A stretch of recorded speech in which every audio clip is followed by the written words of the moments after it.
હવે દેહથી આત્માને જુદો સમજવો પડે, ફરજિયાત સમજવો પડે. કેમ? ચલો હવે કેમ? આત્માનું કલ્યાણ કરવાનું. વેરી ગુડ, બસ આ જવાબ જોઈએ છે. કલ્યાણ આત્માનું કરવાનું છે.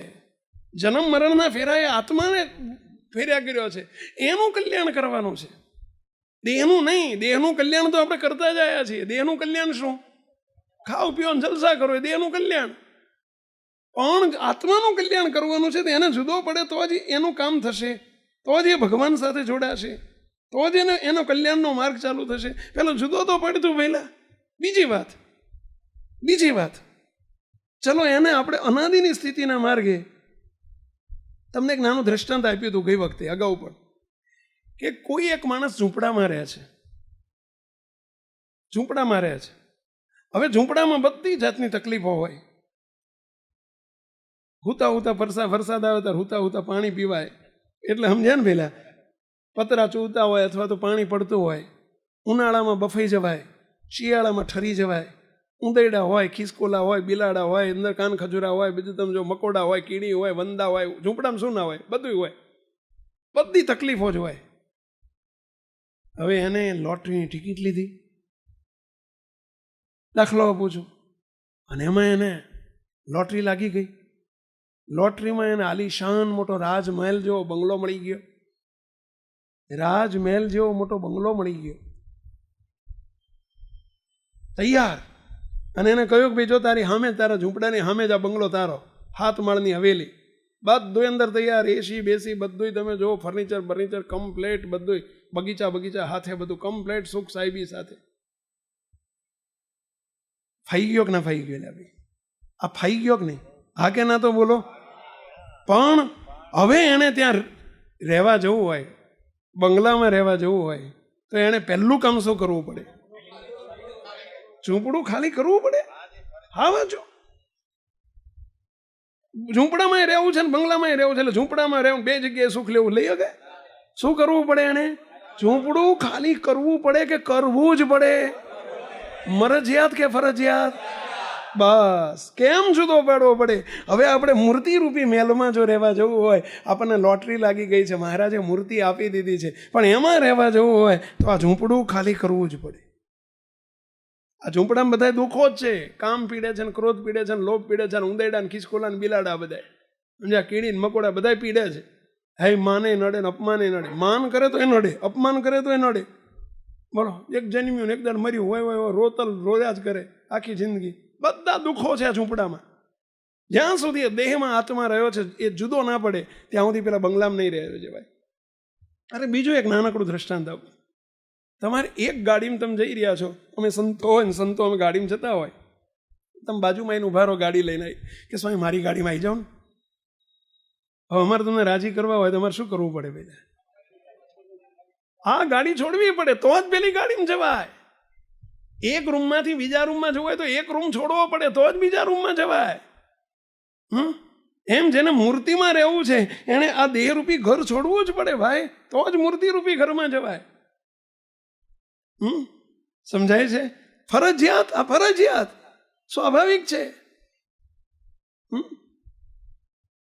મારે અહીંથી આ જ બેઠકથી મારે પેલા સ્વામી ન્યાલકંઠ સ્વામી બેઠા છે, એ ખુરશીને જવું હોય શું કરવું પડે? મારે આ ખુરશી છોડવી જ પડે તો જ ત્યાં જવાય. ચોખ્ખી વાત છે. એમાં દેહ છોડો તો જ મહારાજની મૂર્તિમાં જવાય, અને તો જ એ સુખ પકડાય, નહીં તો જ ત્યાં પહોંચાય, નહીં તો શક્ય જ નથી.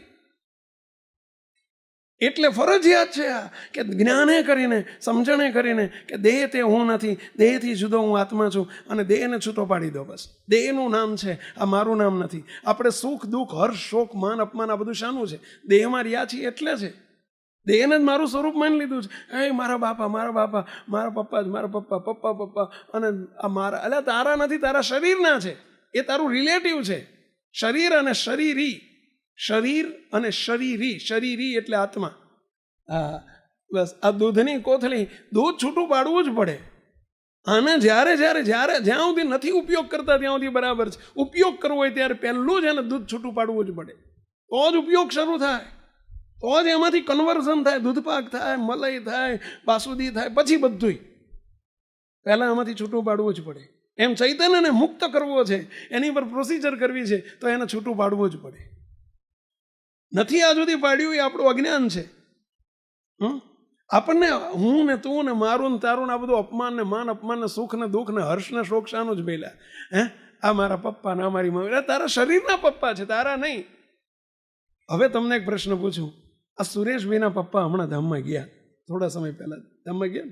હવે લક્ષ્મણભાઈ તમને બહુ દુઃખ થયું ને તે બહુ રડ્યા હતા ને તમે તે બહુ દુઃખ થયું હતું, ખબર એ નહીં હોય કદાચ, અને કદાચ ખબર પડી તો તમને બહુ અતિ દુખિયા થઈ જાવ ને તમે. અરે અરે મારા પપ્પા ધામમાં ગયા, દુખિયા થઈ જાવ. કેમ ના થાવ કહો છો? એમના પપ્પા છે, મારે હું લેવા દેવા? એમને એવું સમજવાનું કે મારા નથી, મારા પપ્પા તો આ બેઠા, આ રહ્યા મારા પપ્પા, આપણા સૌના પપ્પા આ બેઠા, આત્માના પપ્પા આ બેઠા. જે પપ્પા છે ને એના છે, એના એટલે શરીરના, એ સુરેશના છે, મારા નથી. એ લક્ષ્મણભાઈના છે, મારા નથી. એ બાબુલાલના પપ્પા છે, મારા નથી. જુદા જ રહો ને. પણ આપણે એટલું બધું એક ઓય મારા પપ્પા તમે ઓય દેહને જ પોતાનું સ્વરૂપ મનાઈ ગયું છે. એટલે દેહના પપ્પા મારા પપ્પા મનાઈ ગયા, દેહની મમ્મી મારી મમ્મી મનાઈ ગઈ, દેહનો દીકરો મારો દીકરો મનાઈ ગયો, દેહને રહેવાનું ઘર મારું ઘર મનાઈ ગયું, દેહનું ગામ એ આપણું ગામ મનાઈ ગયું. ક્યાં ના અમે તુરખાના તુરખાના તુરખાના, અમે ગોટી ગોટી ગોટી. એટલે આ દેહની નાચ છે ગોટી, તમારી નહીં. સમજ્યા? શું કરવા તમે મંડ્યા છો? એ લક્ષ્મણભાઈની નાચ છે. લક્ષ્મણભાઈ ત્યાં તમે નથી. You are absolutely separate then your body. તમે તમારા શરીરથી તદ્દન જુદા છો. અને હકીકત છે ને. એટલે તો નાના હતા ત્યારથી આપણે પ્રાર્થના બોલતા આવ્યા છીએ. ત્વમેવ માતા ચ પિતા ત્વમેવ ત્વમેવ બંધો ચ સખા ત્વમે. કોને કહીએ છીએ આ ત્વમેવ માતા પિતા? કોને કહીએ છીએ? મહારાજને. અને બધા એક હારે બોલે છે. કેમ? કારણ કે તમામ આત્માના પિતા પરમાત્મા છે. આ તો માની લીધું છે આપણે કે મારા પપ્પા છે, શરીરના પપ્પા છે, તમારા નહીં. તો શરીરના પપ્પા અને એનો દેહ પડે તો એ અંદરથી જ્ઞાને કરીને સુખીઓ રહે, એને કોઈ દુઃખ ના થાય. કોઈ તમને બીજું દ્રષ્ટાંત આપવું છે. બાબુલાલ, આ જયેશભાઈ તમને ગાળી દે, ના દેવાય, પણ કાં તો દીધી તો અમને દુઃખ લાગે કે ના લાગે? એટલે મનરભાઈ તમને દુઃખ લાગે કે ના? હે મને ગાળી દીધી, એવું થાય કે ના થાય? કેમ ના થાય? મને નથી દીધી, મને દીધી જ નથી. બાબુલાલને દીધી, મને દીધી જ નથી. કંઈ દુઃખ જ નથી લાગતું. લ્યો. અને એમના વખાણ કરે તો તમને આનંદ થાય? બાબુલાલના વખાણ કર્યા, મારાથી યાદ નથી. બોલો, કાંઈ નહીં. એમ હું બાબુલાલથી જુદો છું. ફરીથી એક વાક્ય કહું છું, સાંભળજો.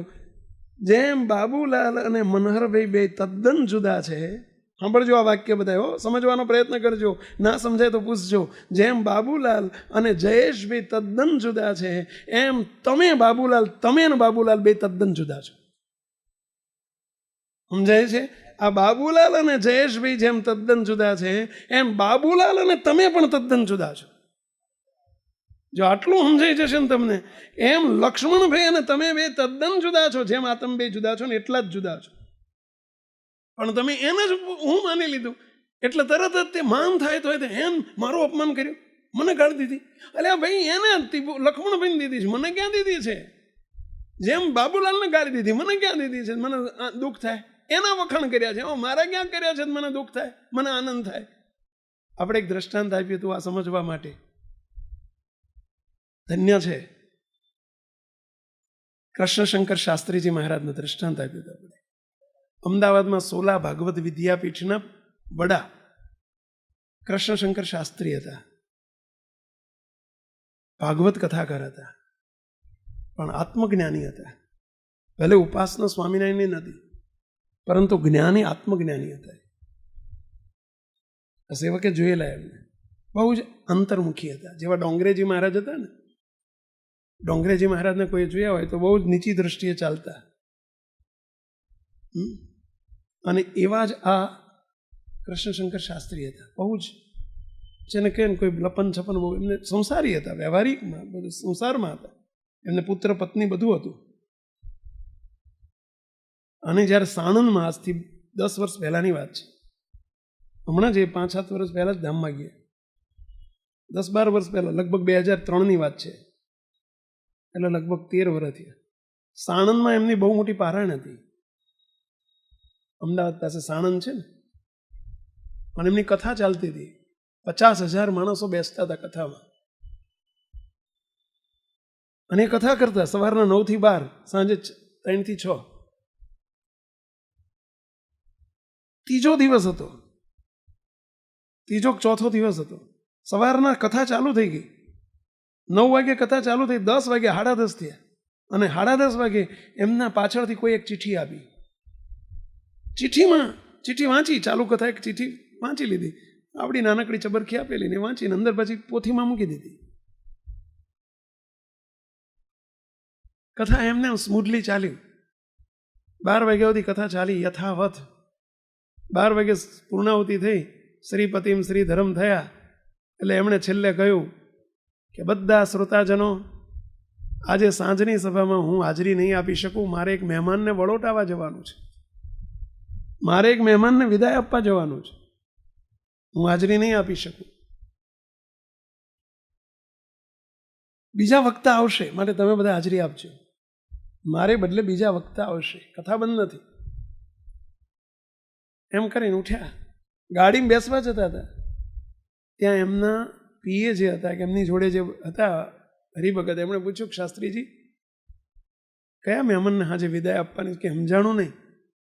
ત્યારે પેલી ચિઠ્ઠી એમણે લઈ લીધેલી ખિસ્સામાં, એ ખિસ્સામાં ચિઠ્ઠી કાઢીને આપી ગયો, વાંચી લે. ચિઠ્ઠીમાં સ્પષ્ટ લખેલું, સ્પષ્ટ, શાસ્ત્રીજી તમારો એકનો એક દીકરો કંદર્પ, એનું નામ હતું કંદર્પ, આજે સવારે 9 વાગે કોલેજ જતો હતો, 18 વર્ષનો છોકરો હતો, કોલેજ જતો હતો, અને એક્સિડન્ટ થયો છે, અને ત્યાંના ત્યાં એક્સપાયર્ડ થઈ ગયો છે. આટલું જ, 2 લીટી લખેલી. તમારો દીકરો કંદર્પ કોલેજ જતા જતા એક્સિડન્ટમાં મૃત્યુ પામ્યો છે, આટલું જ. એને એમણે શું બિરુદ આપ્યું? મહેમાન. મહેમાનને વિદાય આપવા જવાનું છે.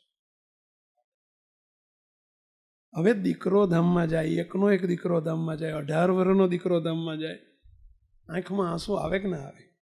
એટલે તમને કહું, પૂછું, રડવું આવે કે ના આવે? દુઃખ લાગે કે ના લાગે? દુઃખ લાગે કે દુઃખીઓ થઈ જાય? કોઈ પણ વ્યક્તિ દુઃખ લાગે કે દુઃખીઓ થઈ જાય. અને એ વખતે કથામાં મૂડ રહે, પછી કથા કરવાનો મૂડ રહે, તમને સાંભળવાનો રહે, ત્યારે તમને એમ, તમને ઘેર એ વખતે ચિઠ્ઠી આવી હોય, અરે પાડોશીને ઘેર કોઈક ધામમાં ગયું હોય તો ભાગો તમે ઊભા થઈને. હા, પોતાનો દીકરો છે, અને છતાં સહેજ સંકલ્પ નથી, મોઢા ઉપર ભાવની રેખા નથી બદલાડી. અને ત્યારે એમને પૂછ્યું કે શાસ્ત્રીજી તમારો દીકરો ધામમાં ગયો તો તમને કાંઈ દુઃખ નથી? ત્યારે એ શું કહે છે? દીકરો કૃષ્ણશંકરનો હતો, મારો નહોતો. કૃષ્ણશંકરનો દીકરો હતો, જો સેપરેશન કરી નાખ્યો. કૃષ્ણશંકરનો દીકરો હતો, મારો નહોતો. મારો હોય તો મને દુઃખ થાય, મારો કોઈ દીકરો જ નથી, હું જ પ્રભુનો દીકરો છું. હા, કૃષ્ણશંકર જેમ બીજાનો દીકરો એમ ધામમાં જાય તો આપણને દુઃખ ના થાય, એમ આ બીજાનો હતો. કૃષ્ણશંકર ઇઝ સેપરેટ દેન મી. કૃષ્ણશંકર મારાથી તદ્દન જુદો છે. જો જુદા રહેવામાં કેટલું મજા છે, કોઈ ભાર જ ના રહે. હવે પારાયણ પૂરી થઈ, બીજે દિવસે આયા પાછા 7 દિવસ કથા ચાલી, એમણે જ ચલવી હો, રજા ઉપર ના ઉતરી ગયા. બોલો, આપણે તો કંઈક થયું રજા ઉપર ઉતરી જાય, 15 દાડા મંદિરે ના આવીએ. બોલો, હવે એમની 10 દિવસ 7 દિવસની પારાયણ પતિ, વચ્ચે 3-4 દિવસ ગયા, અને પછી એમની પારાયણ હતી અહીંયા સુરતની બાજુમાં બારડોલીમાં. અને બારડોલીમાં પછી 11મા દિવસે બારડોલીમાં પારાયણ હતી, 4 દિવસ વચ્ચે ગેપ પાડી બારડોલીની પારાયણ ચાલતી હતી. 5મા દિવસે સાંજે આવી જ એક ચિઠ્ઠી આવી, એમણે વાંચીને મૂકી દીધી. રાત 5ની સભામાં 6 વાગ્યા ને એટલે એમણે જાહેર કર્યું, આવતીકાલની સવારની સભામાં હું હાજરી નહીં આપી શકું, બીજા વક્તા આવશે, એક મહેમાનને વિદાય આપવા જવાનું છે. હવે જેને ખબર પડેલી એ બધાને કે આ કયા બીજા મહેમાન આવ્યા પાછા? રસ્તામાં પૂછ્યું કે શાસ્ત્રીજી શું થયું, આ કયા મહેમાન? ચિઠ્ઠી કાઢીને આપી. ચિઠ્ઠીમાં લખેલું, તમારા ધર્મપત્ની બપોરે 3 વાગે અમદાવાદમાં એક્સપાયર્ડ થઈ ગયા છે.